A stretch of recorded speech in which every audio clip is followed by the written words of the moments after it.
Marklockin versus Ganjulis Verdes needs fixing.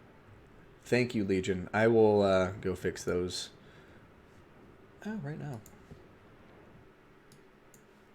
I'll even show you guys that I'm doing it to drill it into your heads.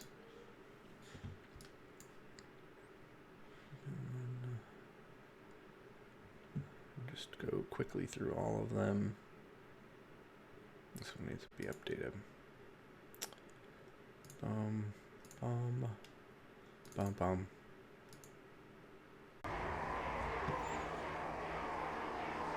I know, Megasquare. I got my second COVID vaccine shot, so I don't feel the best. I didn't feel like putting on a suit. But the ladies will not like me. Right now, I'm looking pretty frumpy. I'm looking pretty haggard. Anyways, Forest Goblin Spider Rider Archers, 2 of them. Then we have 2 Wolf Rider Archers, 1 of which will be Magram's Mangy Marauders. Oh, excuse me, is this the Big Un? Regiment of Renown Rogue Idol? It certainly is, and at a whopping 1200 HP, he's one of the biggest HP pulls in the game, and also one of the most expensive units in the game. I think only the Shredder of Illustria is more expensive, and I might even be wrong on that. Forest Goblin Spider Rider Archers, I think I already covered them. Nope, there's a 3rd one in there. We're also going to have 3 Orc Error Boys for the infantry. Orc Boys, 8 Peak Loonies, Orc Boys, more Night Goblin Fanatics, and some more Orc Boys. For the leadership, we have a Goblin Great Shaman, don't even try it, the Crown of Command, Arcane Conduit, Itchy Nuisance, Vindictive Glare, and Sneaky Stabbin'. Now going over the Lizardman army, we're going to have Skink Cohort. Looks like we have 4 of them, 2 with Javelins in the back line. Got 3 Temple Guard, including the Star Chamber Temple Guardians. Over here in the rear, we see the Umbral Tide Salamander Hunting Pack. They do have stock, so can belch fire from a hidden position. And then they have 2 Pterodon Riders up in the air on the right flank, and the same combination over here on the left flank, except this is the Bahak Sentinels ROR. Now, the Big Un and open fire, swing and a miss. Oh, Croak, or not Croak, sorry, Krokar bringing the Hand of the Gods and smashing a shot into the Goblin Great Shaman, who took quite a lot of damage.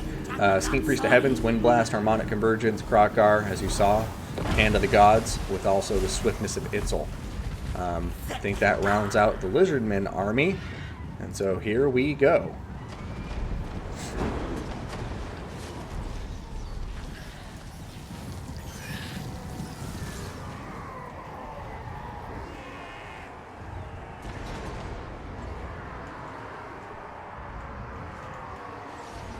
Alright, Lizardmen just pushing forward with the Skink Cohort. We'll see what happens. Over here, Night Goblins diving into the Skink Cohort. No loons have been set off yet. I think they're going to be saving them for the Temple Guard. Oh, but that Wind Blast! Going to kill the Skink Cohort and the Night Goblins. And no loons going off on them, so we'll see what can happen from here. In the mid lines, you're going to see the Green Skins just kind of holding their ground. With the exception of this left flank engagement where they're sending out some Orc Boys. They'll probably make the ultimate sacrifice, but I think it's actually playing into the hands of the Greenskins since they have so many archers in the backline that are going to rake up value as long as the Lizardmen are kept at bay. Goblin Great Shaman, though, a huge target, getting hit by the Umbral Tide. As you saw, the Hand of the Gods doing a lot of work. We're going to see the loons coming through here. Right now, these Temple Guard not looking too strong. We got the Rogue Idol Big One coming over to assist the Goblin Great Shaman against Krokgar. And Krokgar is actually really suffering right now. Itchy Nuisance doing a lot to debuff him. Goblin Great Shaman escaping. Still not down to half health yet, so that's actually pretty decent all things considered, but I do think he needs to get some more range, pull back a little bit further, so this Umbral Tide can stop shooting him so much. Umbral Tide going to open up on top of the Big Un. I think going to be able to resist a lot of that damage with their heavy armor. I mean, with its heavy armor, not there. But Star Chamber Guardians, they're routed. But the Skink Priest of Heaven's not feeling too great either. Pterodon Riders just looking pretty weak at this point, and VM Talcore looking pretty strong as we approach the 5-minute mark. Oh, gosh, actually, it's only been about, 3 minutes now? Hell. Wow, Skink Priest of Beast getting smashed by the Biggin. Krokar coming into play, but he's got no heals. And as long as the Biggin and perhaps the Goblin Great Shaman get on top of him, you know, he can go down pretty quickly. And already, look at that. Another Vindictive Glare with all these archers that the Greenskins are sending in. Maybe enough to take him out. Over here, I like this play from the Greenskins, just diving in on top of the Umbral Tide, trying to shut them down from firing, because really that just means Krokar's only choice is to run away, which I would recommend, or turn back and try to help the Salamanders, but then he's putting himself in range of all this Greenskin firepower. And looks like he's going to go for the latter option, and I think this will be the end of Krokar. Vindictive Glare to the face. The Big Un is here, of course. And the Greenskins are just going to be filling him full of arrows.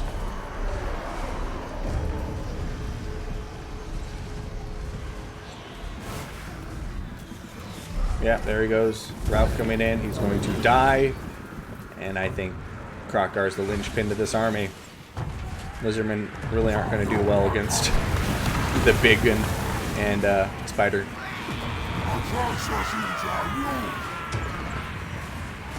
Techless, Manfred, and Shredder is more expensive. Thank you. I figured there was Lords that are more expensive, but I'm specifically thinking units. Over here, Skink Chief. Did I miss you? I must have, but looks like the Goblin Shaman did not forget you. And that's going to be a GG. Greenskins taking the victory against the Lizardmen.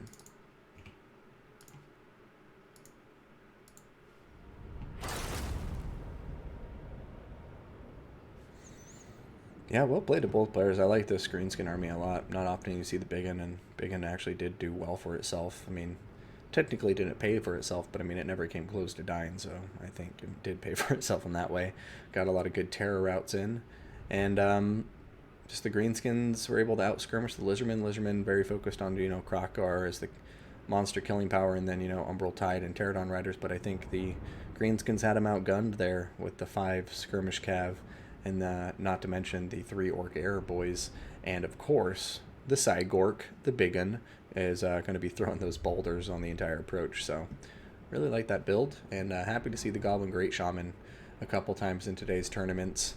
Or in today's tournament battles, because so often it's just like Grom default, and I love the Goblin Great Shaman on that spider mount, so well played.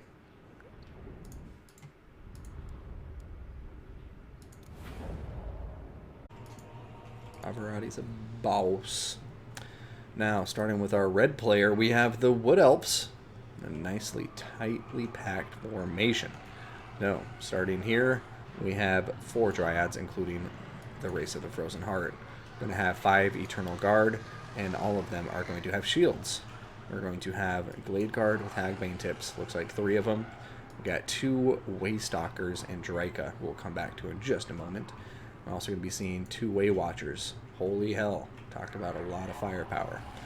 Now, both of the Waywatchers will have Arrow Kurnos, and I have Kurnos by the looks of it. Draika will have Enfeebling Foe, Melkost, Mystify Miasma, Penumbral Pendulum, along with her Dryad Summon, and of course, Smoke and Mirrors with her big old branch hands. Well, I'm a tree. Now, going over here to the High Elves, our blue player, VM Talcore. He's going to have a front line with white lines of trace. Looks like we have 4 of them. And we're going to have 4 Rangers. I'm loving this. Got Dragon Princes and Silver Helms with shields.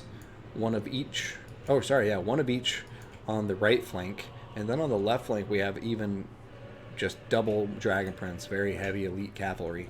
For the leadership, Techless on top of his horse baby. We got the Bound Fiery Convocation, Potion of Shakroy, a Regrowth, Net of a Mintok, and Greater Arcane Conduit. We will see how this goes. A lot of sniping potential in the Wood Elf army, so we'll see if Techless can survive it, or for that matter, the Cav. But right now, if the Wood Elves don't snipe down the Cab quickly, they're going to have problems. I mean, 5 Eternal Guard in the back line is a great thing to fall back to, but mobility, you're always going to be at mercy to the cavalry. Over here, Heir of Kurnos hitting those Dragon Princes, already doing just a massive amount of damage, killing 10 models. I don't know if we've seen the other one go off or not. Nope, just kidding. There goes the other one. Going to kill 5 models on those Dragon Princes. So 15 models of Dragon Princes killed so far by the Arrows of Kurnos. Way Watchers chipping away at White Lines of Trace by the looks of it. And our Wood Elf player, VM Tank, is going to be pulling back and, you know, just kind of buying his time. He literally has no missile troops to worry about from his opponent right now. So that's a pretty big thing. You just want to flex those missile muscles as long as you can, because if your opponent doesn't have anything to punish him, then yeah, time is money, and the Wood Elves are going to want to expend as much ammunition as possible. Thank you so much for the follow, friend. Over here, Regrowth, still on top of them, but they've lost a lot of models at 58 models all the way down from 75. So, you know, nearly down 20 models at this point. Yeah, 55, so they're starting to get some good damage in on top of 2 of these White Lines of Trace, but really, I mean, look at this. 4 Rangers remain untouched, except for 1.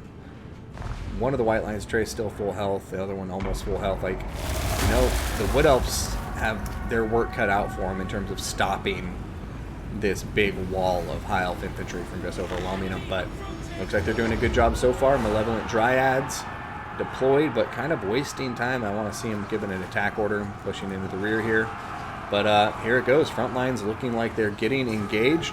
White Lines of Trace not getting a countercharge, but neither do the Dryads. That was kind of funny. Neither player getting the ideal engagements for themselves. Fire Convocation going down, but nothing pinning these people in place. They're just going to dodge it, no problem. As we so often see. Glorious spell to look at, but without an end of a Mintok, it's very difficult to pull off. Dragon Prince is now pushing around the flank, and here comes what could be a very big play, as the Dragon Princes are in a position to maybe get a rear charge here, but they're not going to take that opportunity. Penumbral Pendulum slaughtering a lot of High Elf infantry. Silver Helms getting shot to pieces. The Dryad summon just keeping them in place for some reason, and over here Dragon Princes doing their best, but right now the Wood Elves have a very distinct advantage in the balance of power. Dragon Princes are getting dragged down, taking a lot of damage. Ooh, nice charge there from the Dragon Princes, since those Eternal Guard did not have themselves braced. But I just don't think it's going to be enough at this point. I think it's getting to be a point where we may be seeing a GG any moment now. But as I say that, Dragon Princes still diving in and out and doing a ton of damage. But just like, look how many Wood Elves there still are in this pocket, you know? You have Dryka, you have Dryads with 2 Eternal Guard, you have Glade Guard with Hagbane Tips, and some Way Watchers still. Like, it's, yeah, both Way Stalkers. I think this is going to be it. And right now, Teclis getting targeted by those Way Stalkers, and you can just see his health disappearing like nobody's business.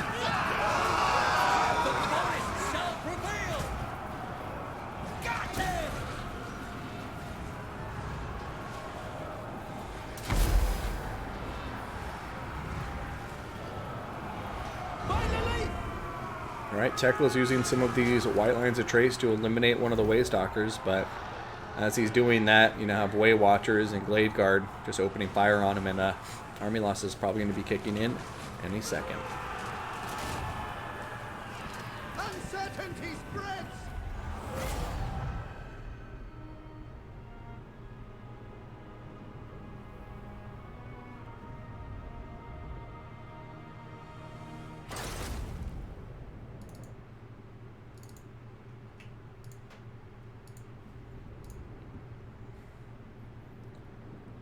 I mean, I think it was pretty clear there. It's just the lack of any counter fire from the High Elves, I think, hurt them. It just kind of created an environment where the pressure was on the High Elves to close the gap, and the Wood Elves just did a good job with spacing, just continually pulling back and then picking smart engagements and winning those engagements. So nothing much to say other than that, but clearly these two players, the clan civil war of VM players, is between 2 evenly matched guys. VM Talcore, VM Tank, both veterans of the game, and we'll see what happens in the next round, but we're tied up 1-1.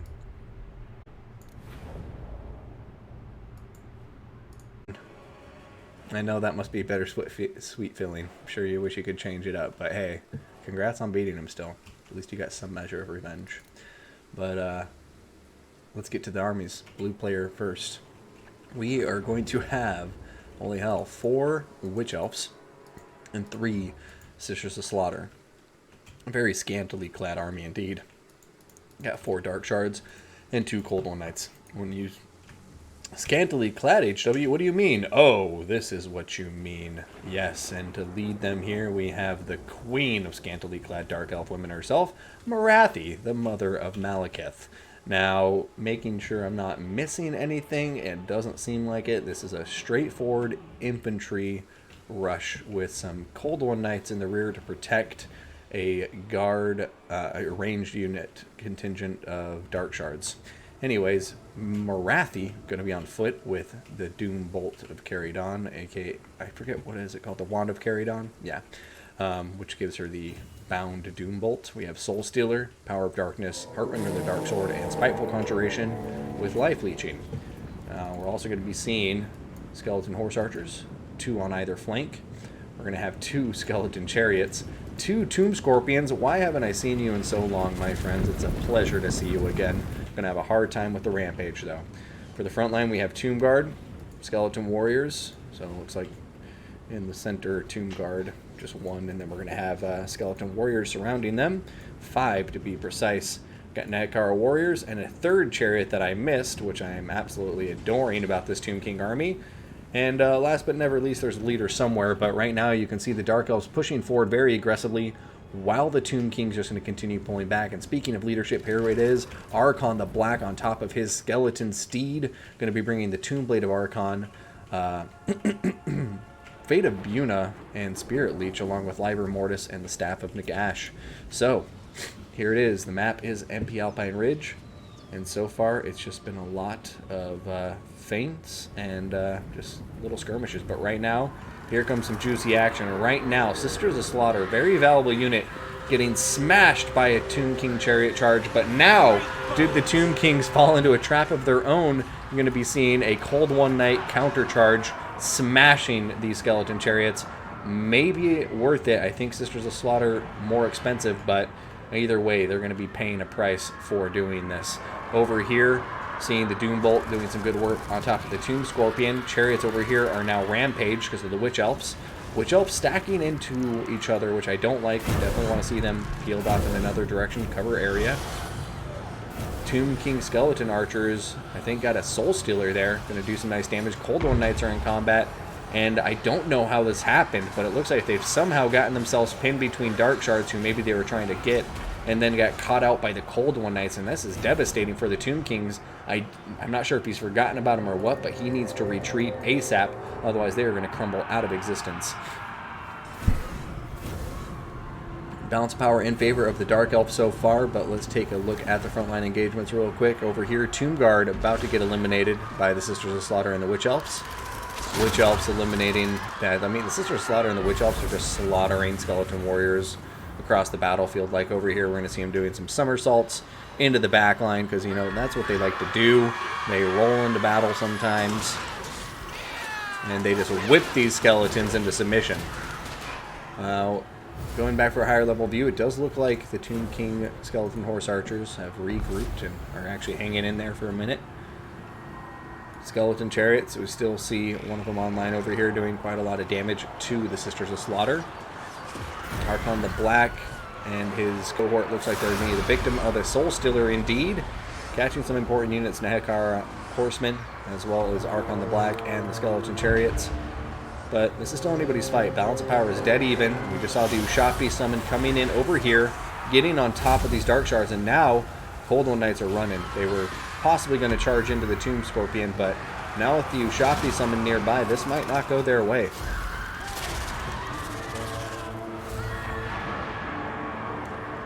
Skeleton Horse Archers getting back into the combat now, applying some much needed ranged pressure. Over here, a Doom Bolt going down on Archon the Black, doing quite a lot of damage, but he's still above half health. And I don't think I've seen the Fate of Buna, but given how much has been happening, I wouldn't be surprised if I missed that Fate of Buna. Over here, We're going to see skeleton archers continue to fire into the combat, but it does look like slowly but surely the Sisters of Slaughter are coming out on top in these engagements. One Tomb Scorpion getting eliminated now by some Cold War Knights, but look at that Spirit Leech on top of them doing a ton of damage.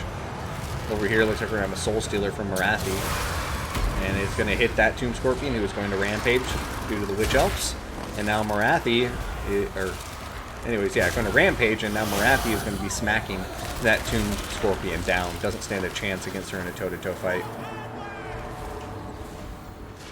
However, taking a look around the rest of the battlefield in the backlines, it does look like a different story is unfolding, as the Tomb Kings are successfully, it looks like they successfully dealt with the ranged contingent from the Dark Elves, and some Dark Elf units forgotten over here should be pretty easy to mop up should he see that and seize the opportunity, because at this point I think the Tomb Kings do need to do a bit of a regroup and just try to kill off any periphery units that they can from the Dark Elves. I think that's the smartest play right now. Just keep killing these guys until they're dead off the map or shattered, and then turn around and deal with the Dark Elves, because right now Tomb Kings, they have the mobility advantage.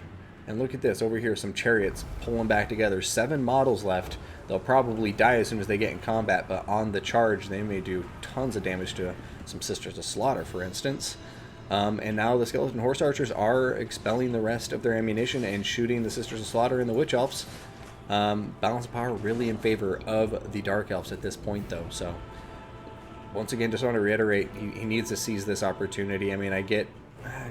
finish your ammunition on top of them, but I think at this point I would save the ammunition, kill the Dark Shards first, and then turn my attention to the infantry. You got to flex this mobility muscle, and the best way to do that is to kill isolated units while your opponent watches on helplessly.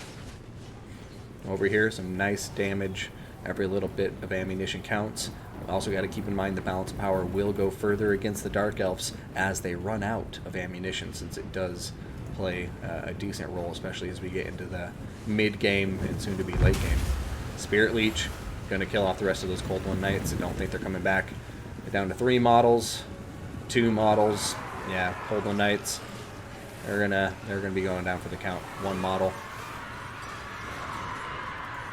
Hanging in there though because of the balance of power being so much in their favor. But look at that, Witch Elves wavering.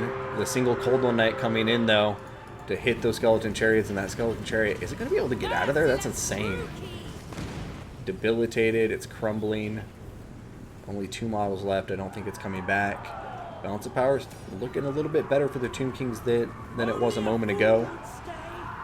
Skeleton chariots coming over here and hitting the Witch Elves, and now with the support of the Skeleton Horse Archers, maybe they'll be able to stop crumbling? No, not looking like it. And here comes another charge from them. Both of them just kind of exploding as soon as they came into contact with the Sisters of Slaughter.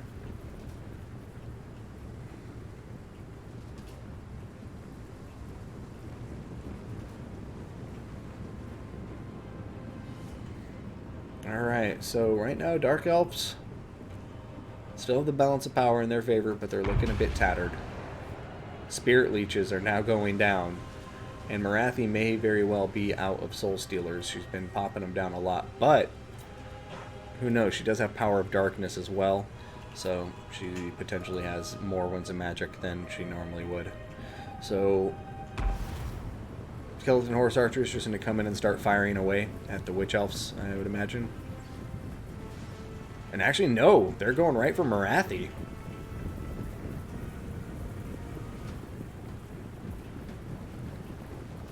Alright, Skeleton Warriors probably going to get whomped. And oh, this is bad. They can't run away now. But there's nothing here to punish the infantry once they're pinned in combat against the Skeleton Warriors. Right now, these Skeleton Warriors need to be supported by Skeleton Cav. They need to be getting rear charges when this engagement occurs. But instead, these are going to be isolated and easily eliminated by the Dark Elf infantry. So I think that's a big lost opportunity for the Tomb Kings there. Like, you needed to save that infantry for when everybody else was about to get in combat, and now I think it's going to be a bit too late, unless there's going to be another skeleton summon or something like that here. But the Liber Mortis going down, giving them that huge physical resist, once again felt a little bit too delayed, but here comes that long-anticipated rear charge from the Cav, and they're going to do some good damage, but now they're immediately rampaging. And yeah, I just really wish that would have been timed differently. But will the Tomb Kings be able to pull this out? They don't route their undead. And sometimes that can be the difference between victory and defeat when it comes to a battle that's this close.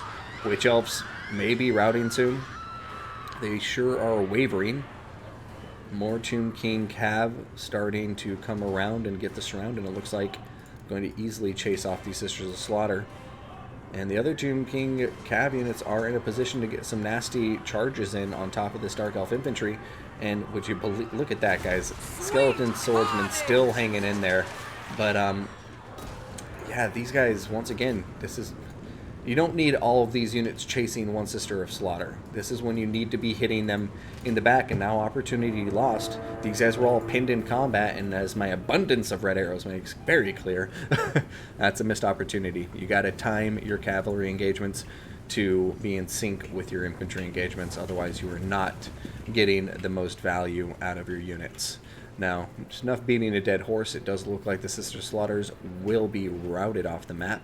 And the balance of power, for the first time in a while, we can see red back in it. So skeleton horse archers diving in this ultimate sacrifice against the Sisters of Slaughter. Spirit Leech going down on top of Marathi. Here comes another charge. They're going to get countercharged, though. These skeleton horse archers really suffering. And that's a Fate of Buna. What?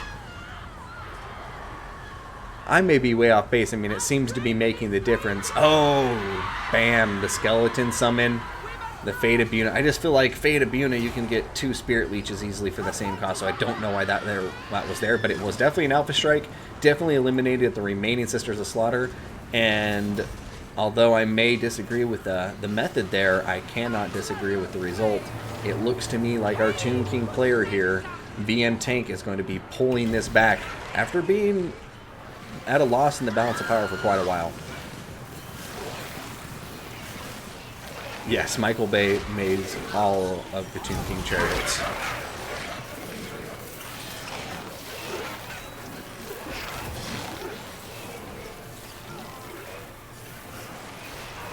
Really was a great game.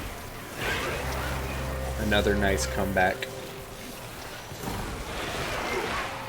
Yeah, no, and that's makes I concede there. Spirit Leech is more cost effective, and like in my opinion, like, oh, I can Spirit Leech Marathi to death. That's important. But the Fate of Buna did delete that unit. But now here's the problem: Skeleton Warriors are about to time out. There they go. It's just Marathi versus Archon the Black and some Skeleton Horse Archers now. Right, somebody's got to stay in combat. Make that clear. Okay, he has his multi-entities in combat. That's all that matters. He did not run away. But over here, Archon getting another big rear charge. And, oh, man.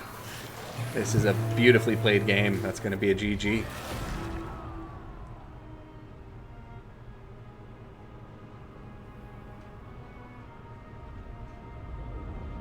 Yeah, I agree, Aaron Foxy. I think he was going for the Alpha Strike. Eliminate the sole Sister of Slaughter on the field, and then army losses kick in from there. And it worked out. So, like I say, that's like a tomato-tomato kind of thing to me. Like, hey, whatever floats your boat. Fate of Buna will Alpha Strike one of these infantry units in absolutely wondrous fashion, and I think he just rightly bet that he would be able to kill Marathi with the surround bonus and cycle charging with Archon. Hey, Orion. Thank you, and Orion, for podcast. Oh, yeah, no, Orion's awesome. And Ordary, thank you very much for tuning in. Welcome to the stream.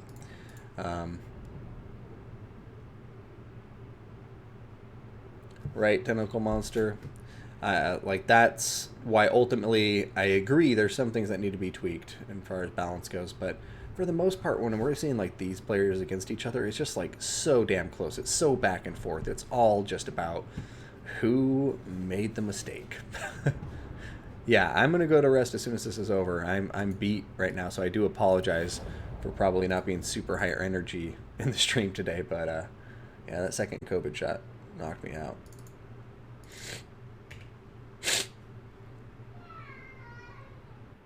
But guess what? Warriors of Chaos versus Vampire Counts. Who isn't stoked about that? And don't reply, just leave. No, I'm kidding. Stick around, please. I could always use the views, use the follows, use the subscriptions, and let's keep the tournament scene going strong from here, guys. Over $4,000 on the line for this tournament. Wag, wag. Now oh my god, we will come back to you, you dirty boy. Let's go to the vampire counts. We're going to have 4 zombies. Looks like we have some Black Knight action. Looks like 2 on either flank.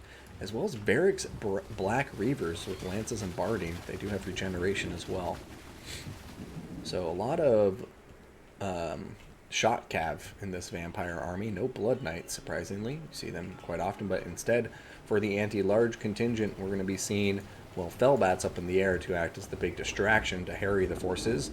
And then to really kill the units, you're going to have a Terrorgeist, as well as a Terrorgeist mounted by a Strigoi Vampire Lord. But first, let's get to this Undead Pegasus. We're going to be seeing a vampire with the Lore of Shadows. We're going to be seeing Enfeebling Foe, as well as Immortal Will for that heal on herself for 624. That's not bad, every 60 seconds. Getting, and on top of Strigoi Ghoul King, we're going to have to take a look here. Or Strigoi Vampire Lord, my apologies. He's got Ghoul King of Ushuran, which is quite a significant heal. Every 2 minutes cooldown. Claws of Morcane. Command of the Unliving for Crypt Ghouls. And I think if you overcast, it summons Crypt Horrors. Invocation of Nehek and Spirit Leech. So he's got quite a kit on him. Over here we have a Necromancer on top of a Corpse Cart. And I think that's going to round out the Vampire Army. Now let's go take a look at this Chaos Army, because it is very intriguing to me. We're going to have Marauder Horsemasters, 2 with 1 Horseman on either flank, so 4 Horsemasters and 2 Horsemen. Then we're going to have 5 Aspiring Champions. That's right, chat. These guys are trying to prove their worth to the Chaos Gods, trying to reach that Exalted Hero rank by just going up against a ton of vampires. The Chaos Force will be outnumbered, but they have the auspicious number of 3. Anyways, Sun. Yeah, that's it. Anyways, Exalted Heroes going into combat right now. They do have the Champion of Corn, as well as I always forget what they're called, Hellfire Sword and the Mark of Corn. And looks like we'll have the same loadout on both of them. Oh, the other Exalted Hero actually has the Dharma charge bonus as well as Foe Seeker. Now we have a Chaos Sorcerer, Lord of Fire. Going to have 4 spells, and right now it's going to be an air fight between the forces of Chaos and the 2 Terrorgeist. But Chaos does have the Javelin support, and look at that, Strigoi Vampire Lord taking a ton of damage. But the Fellbats have come in, and oh my god, how did I miss that? He has Van Hale's, or not, sorry, he has crud. Why can I not remember the name of it? Gaze of Nagash, and it did so much damage, and there goes a breath. It looks like it may have whiffed it a little bit. Here comes a Burning Head from the Chaos Sorcerer. Terrorgeist really not doing well. Right now, you got to remember the Chaos Sorcerer does fire damage, as do the Exalted Heroes, because they have that Mark of Corn, and the Terrorgeist just not enjoying it at all, and that one's going to shatter. Over here, though, the Chaos Sorcerer Lord is routing. Will it matter, though? These 2 Exalted Heroes doing very, very well, and there's basically nothing to support the Strigoi Vampire Lord anymore. His speed is going to be 90 versus 85, so slight speed advantage. I guess he can just continue to outrun them indefinitely, and he does have a lot of cav on the ground to continue cycle charging these units to death. Exalted Heroes definitely tough, but I think with a bunch of shot cav continuously charging them, they should go down. But right now, Chaos Balance of Power is in their favor. We're going to be seeing the Vampire of Shadows continuing to chase down the Chaos Sorcerer Lord, but we have Marauder Horsemen and Horsemasters in pursuit, and they're doing some serious damage to her, but she does have that Immortal Will popped, continuing to heal herself, and I think just recognizing, like, yeah, the Chaos Lord can't come back. That's an absolute must. Cannot afford to have the Chaos Lord coming back and using magic in any way that will change the course of this battle, especially with the balance of power already, in favor of Chaos at the moment. Right here, Exalted Hero diving down into the Necromancer. Foe Seeker popped. The other one is chasing down the Strigoi Vampire Lord. Strigoi Vampire Lord continuing to run away though, and he has Spirit Leech, and that Spirit Leech, what a clutch pick from the Strigoi Vampire Lord, going to be helping him a lot here. It's pretty much his last hope to win this engagement. He has to kill one of them off by whatever means necessary. Over here, the Exalted Heroes, holy hell, they're just hanging in there. They are absolutely killing it, chat. What's going to take him down? Over here, though, two aspiring champions finally looking like they may go down for the count. We have some javelins going into the Strigoi Vampire Lord. Marauder Horsemasters across the field still have a healthy amount of ammunition left. Vampire Shadows continue to pop that Immortal Will. The 60-second cooldown is wonderful, but you know, she is getting close to her healing cap. So, I don't know. We'll have to see what happens from here. Right now, she has Enfeebling Foe, and that could really change an aerial engagement with the Strigoi Vampire Lord. The Spirit Leech going down, that Exalted Hero going to be very, very low on HP. And over here, look at this. Chaos ground forces have finally been killed off, well, the infantry at least. We do see the Chaos Marauder Horsemasters, as I mentioned earlier, still very healthy and still in a very good spot. Over here, Strigoi Vampire Lord going in for a rear attack on top of that Exalted Hero, leaving himself open to a counter charge. But man, the double teaming of that Exalted Hero is serious.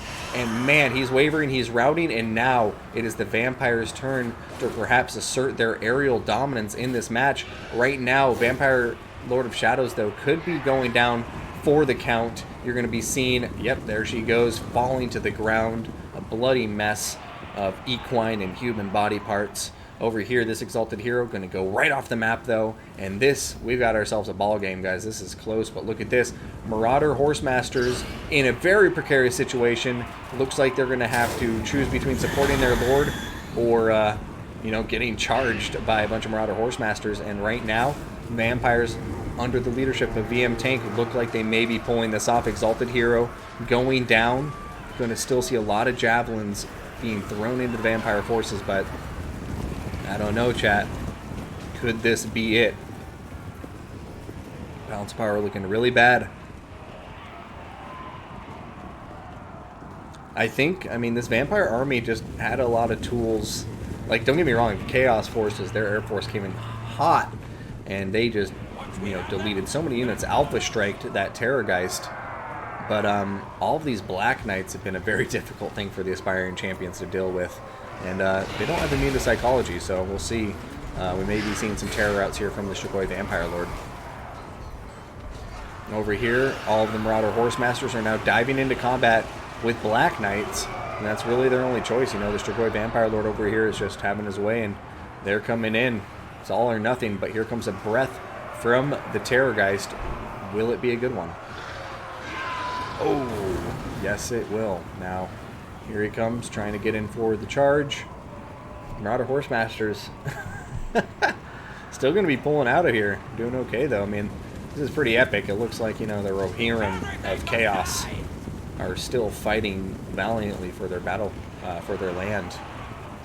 The javelins being hurled a great distance, but Strigoi Vampire Lord going to wisely avoid them.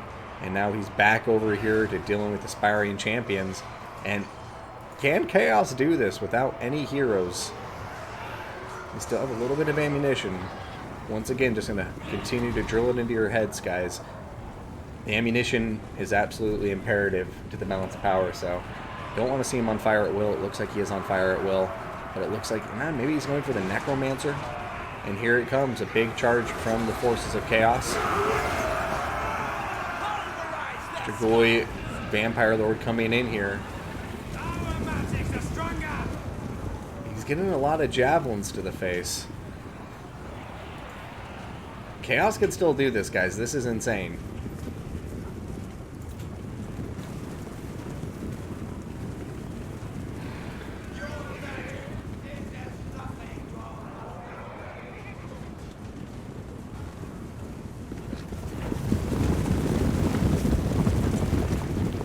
Marauder Horsemasters and Horsemen MVPs right now.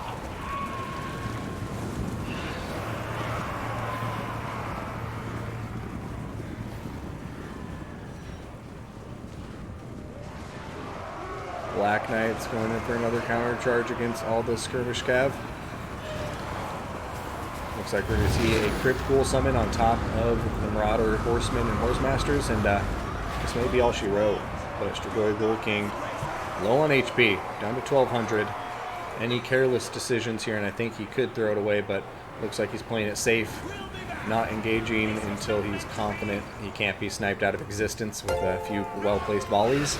And I think the Vampire Counts are going to be able to pull this off after a very nice back-and-forth battle with the Forces of Chaos. But once again, maybe I'm getting ahead of myself. Look at this, Strigoi Vampire Lord diving into combat now. He has 1,000 HP now. And, oh, look at that, though. He's going to be able to escape. 992. Aspiring Champion's just not doing enough damage to him. But look at this. Critical binding. Is he going to start crumbling? This is kooky. I need some Cocoa Puffs. This is kooky for Cocoa Puffs. Man, I'm tired. Goodness gracious. Did I mention I'm tired? Anyways, right now, Strigoi Vampire Lord going back up in the area. Coming in for another cycle charge. Going after the Marauder Horsemasters. Marauder Horsemasters turning around, though. Counter-charging Strigoi Vampire Lord. Guys, I'm just going in. We don't need no UI. Is the Vampire Lord going to survive, or is Chaos going to triumph at the very end? Oh my god. Look at this. What is happening? Witness me, brothers. Alright, Aspiring Champion still hanging in there, guys. Strigoi Vampire Lord up in the air. Oh my goodness gracious. Balance of Power says the Vampires got this, but like... This ain't over. This is close. Bad RNG and Vampire Lord could go down. Claws of Morcane is at 480 HP, chat. This is do or die for both players. Strigoi Vampire Lord, I think, may go down for the count. He cannot be trying to get out of the combat here because it's just not going to work. The mass is there, and there he goes! Strigoi Vampire Lord goes down. Did Chaos pull this off? Holy hell.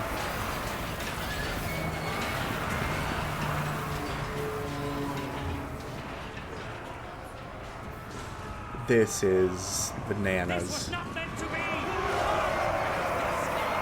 Chaos just did it, guys. No way.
charges going into the Warriors Dragonfire Pass, and Master Rune of Wrath and Ruin on top of them, giving them such a huge speed debuff. And now the Rune Lord's diving in there, and the blasting charges being beautifully placed. Dwarf Warriors are going to be charging in there, and that was a nice play from our blue player, VM Talcore. VM Tank opening fire with his Thunderers now, though, and these miners are really suffering. And I like the spacing here as well as the terrain usage. It's really opening up a lot of avenues of fire for the dwarfs to fire down into. But once the gap is closed, it's really going to be a different story. So curious to see what happens, because now we do have VM Talcore with all of his range units now coming into position to start getting some damage done. And basically VM Tank has the choice to shoot down Thunderers, which he needs to do because they're going to slaughter his Longbeards if he doesn't. It's like a very big quality of a difference. Or just allow himself to get shot down by Thunderers. And I don't know. Right now, I'm feeling our blue player may be in a better position. But the battle is still just beginning, and we're going to see the Dwarf Warriors Dragonfire Pass after taking a walloping, actually successfully route some miners. Hammers are coming in here, taking some very big shots from the Goblobber Grudge Thrower. And its position back here makes it's going to be so difficult for VM Talcore to actually shut down Tank's artillery. It just has this perfect arc of fire, and it's going to be lobbing them from so far away. Over here, we're going to see some very key engagements coming down. We see that these Thunderers taking a lot of damage, and now blasting charges coming in to finish them off. Over here, though, one of the hammers getting routed. That hurts. The other hammer actually looking pretty weak. And there's these Dwarf Warriors and Longbeards are great weapons that have Thunderer support that are really going a long way over here. Not to mention the Grudge Thrower that just really helps debuff the leadership and help trigger those routes. Over here, Thunder is opening up into Ekron's Miners. Miners are all out of blasting charges, it looks like, so just going to be seeing the infantry going toe-to-toe right now. Over here, Longbeards are great weapons defeating these Dwarf Warriors. Longbeards are great weapons, doing okay here. But Talcore's range units are untouched at this point. So we'll have to see where it progresses from here. But right now, hammers on the Talcore's left flank are doing much better than his right flank was. But these Longbeards with great weapons look like they're coming in for a pretty big charge. And these hammers might be surrounded. Actually, no, I lied. They're actually ignoring them right now.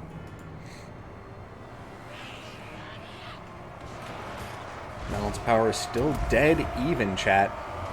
Longbeards are great weapons getting that Rune of Wrath and Ruin. For some reason, the Thunderers are pushing into them. We'll see if they get a volley off. Yep, there they go. I'm going to be shooting some of these guys point blank. And also have a very lovely avenue of fire down there with Link. So right now, red player starting to pull ahead in the balance of power. And, yeah, I have to say, going to be seeing our blue player, besides his Thunderers, his hammers have really suffered. And the problem with it is, it's not just like his hammers have suffered, it's that these hammers are so damn expensive.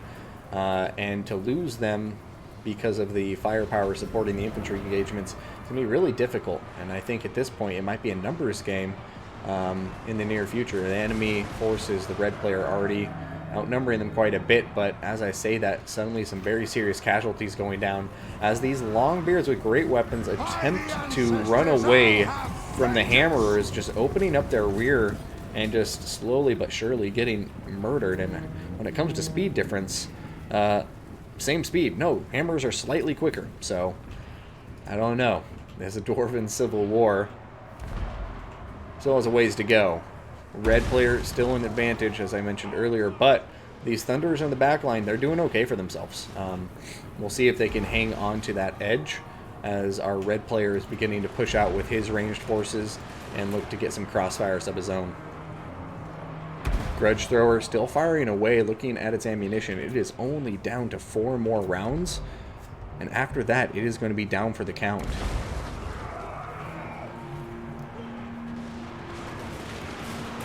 Dwarven gun lines opening fire.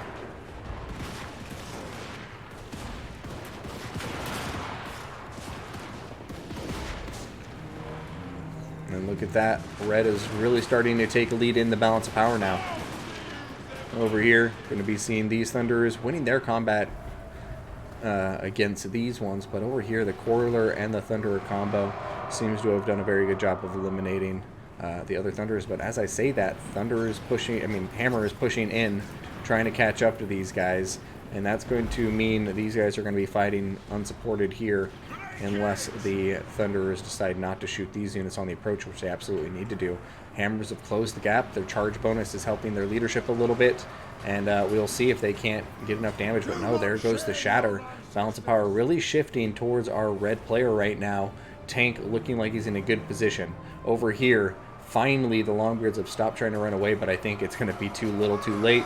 The Hammers are now on top of them. And it's going to be, you know, good night from there, because these Hammers are just going to be smashing them, quite literally.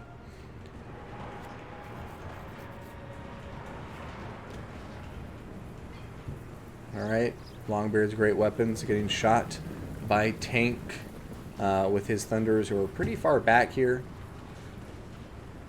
They have a good amount of ammunition left, though, and there's really nothing to chase them at the moment. So if they turn to chase, then, you know, these Thunderers should be able to get some fire in there. However, it looks like it's only a matter of time before all of these units start just pushing out, regrouping with the red infantry. But, you know, a lot can happen while they try to regroup like that, and these Thunderers sure are doing a lot of damage to the Longbeards and to Belagar. Come on, bounding retreat, pull out. These guys are covering your retreat. Don't stay in combat till it's too late. Thunder is getting caught by the Longbeards, the Great Axes, and this is where there's just slight micro mistakes that you can see happening. And over here, just a nice surround. Dwarves of Dragonfire Pass diving into the Thunderers. Thunderers getting a good charge, but now they are opened up to a rear charge, and that is going to be taking care of them in short order. Over here, Thunderers successfully routing two Dwarf Warriors, or sorry, one Dwarf Warrior and a Longbeard, and they are now turning to get a crossfire on top of Belagar. Now, it's a slim chance, but we'll see. Right now, both heroes are still alive, and it is maybe feasible. I don't know. There's just so much ammunition over here now. And there's still some healthy Dwarf Warriors with great weapons.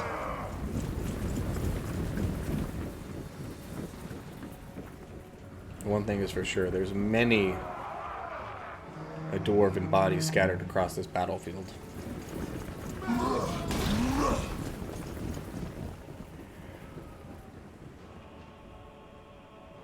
Yeah, in the Wood Elf Mirror match was definitely the highlight, but this one has not been dull, and it does just look like slowly but surely BM Tank is going to pull it out. And wow, what a series!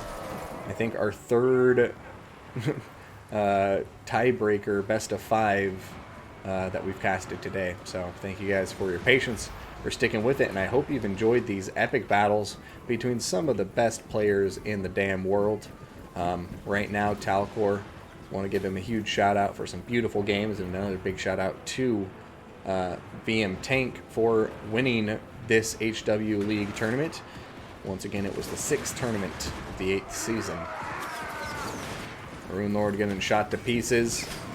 Over here, Belagar looks like he's doing okay. He's actually going to be coming to chase down some Thunderers.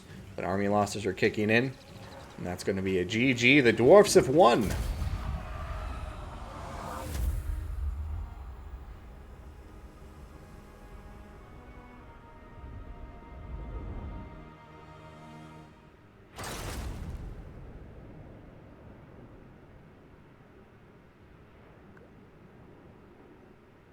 ASMR, no commentary, dwarf mirror matches to fall asleep to. I love that. That's a good idea.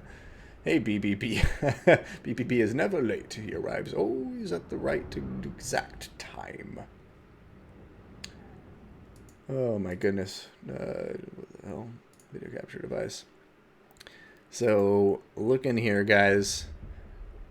This didn't disappoint. Today we had some beautiful matches. Grudge Thrower getting so much value there. Thunderers, really good spacing on both players' parts. The Thunderers just across the board were getting a lot of value.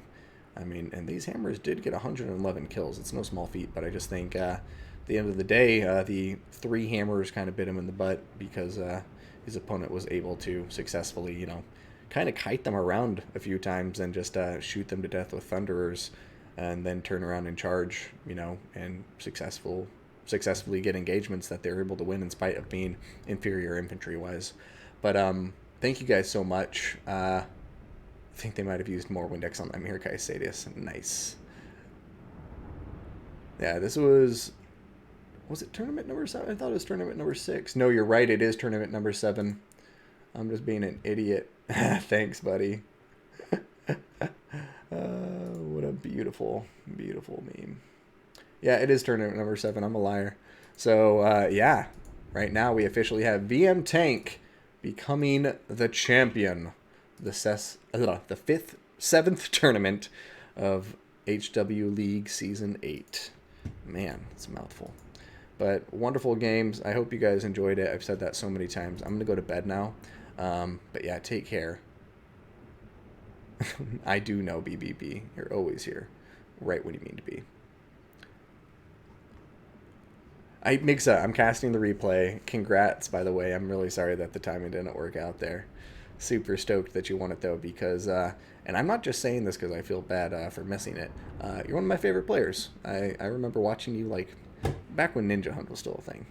But anyways, VM thank you so much for organizing all of this. Seriously, guys, huge thank you to him. A lot of love throw it his way. And yeah, everybody take care. I'm going to go get some rest. And yeah, thanks for tuning in.